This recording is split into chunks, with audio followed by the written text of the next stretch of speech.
When it comes to some new behavior, what people say they will do and what they actually do are like North Pole and South Pole. They never come together. Most people say that it is healthier to eat apples than potato chips, but most people eat more potato chips than they eat apples. Most people say it is better to exercise, finish work on time, and be calm. But most people struggle to do these things on ongoing basis. When it comes to being smarter, faster, and better, people have plenty of good ideas for how to do it. They just don't do it. The question is why?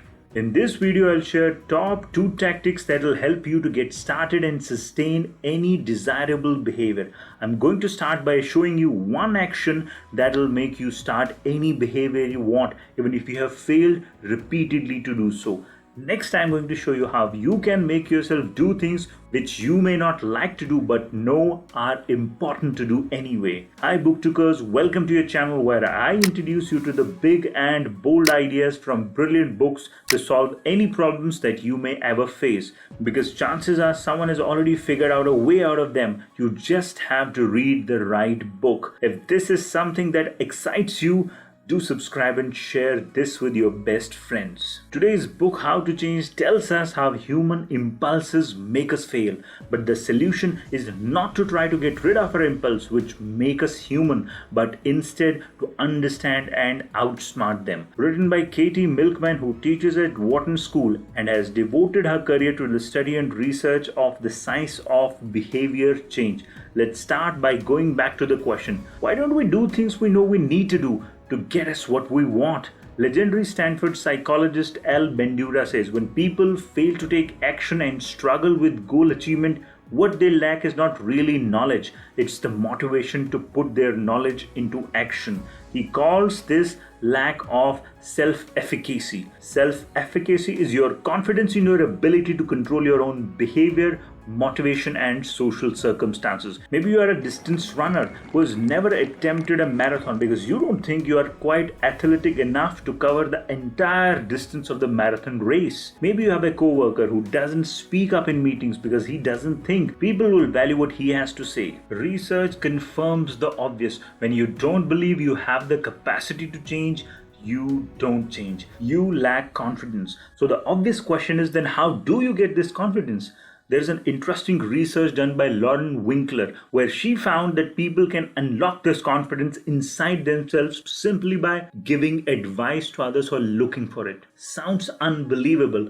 No hard stuff, no struggle, no painstaking effort on your part. All you have to do is start to give some free advice to others. Here's how it works. If you imagine you are constantly trying to lose weight and repeatedly failing to achieve that goal, it saps you of your confidence. And then the notion that suddenly you are put in a position where someone asks if you have useful information and presumes that you do, that raises your confidence. The act of giving advice forces you to focus on things that you already know how to do versus things you do not. The things that you know are in your control versus things that are not. For all these reasons, advice giving is a confidence booster that raises your motivation, giving you what you need to achieve your goals and also to realize what might be holding you back. This works when you give advice to the people who are seeking it because they tend to value you for it and thus giving you the boost it does. Research shows that it even helps to improve the academic score of a kid who is giving advice to a younger kid on how to be better at studies. Imagine the implication for smokers, people with weight issues, or who can't save money, advising other people how to stop smoking, losing weight, or saving money.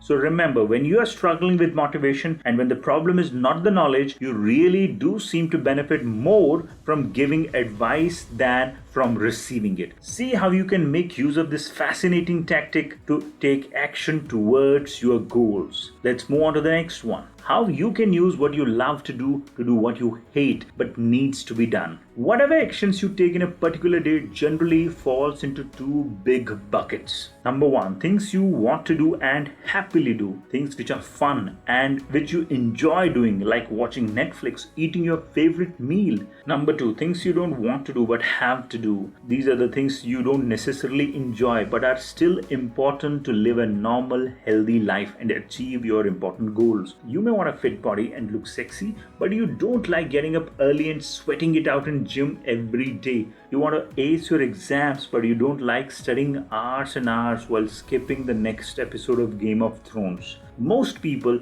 when making some worthy long-term goals, usually have faith in their self-control and ability to do tough things to accomplish these goals. There's only one problem. It doesn't work. It doesn't work because planning is easy, but when it comes to actually doing it, we hit roadblocks. We don't like giving up the comfort of getting out of our bed early morning. We prefer the distraction of social media than concentrating on studies. Result, we waste time, fall short of results, and are frustrated when we fail to live up to our plans. Why does this happen? Well, making plans, we only focus on the benefits we expect to accrue in the long run without regard for their short-term pain. It is human nature to do things which are fun and which we enjoy. But you can use this tendency in your favor by a technique called temptation bundling. It's a way of pairing a pleasurable activity with a demanding but important task in order to make the work seem more appealing. You might allow yourself to watch trashy TV while you are jogging on the treadmill, or eat your favorite candy while you are studying. You want to binge Netflix? Why don't you combine it with household chores like doing laundry, cooking, doing the dishes? The fact is, you always will have to do things you don't like one way or the other. While it may be difficult to make yourself like them, but you can definitely make it easier to cope doing them. So when it comes to doing something important, don't waste fun activities without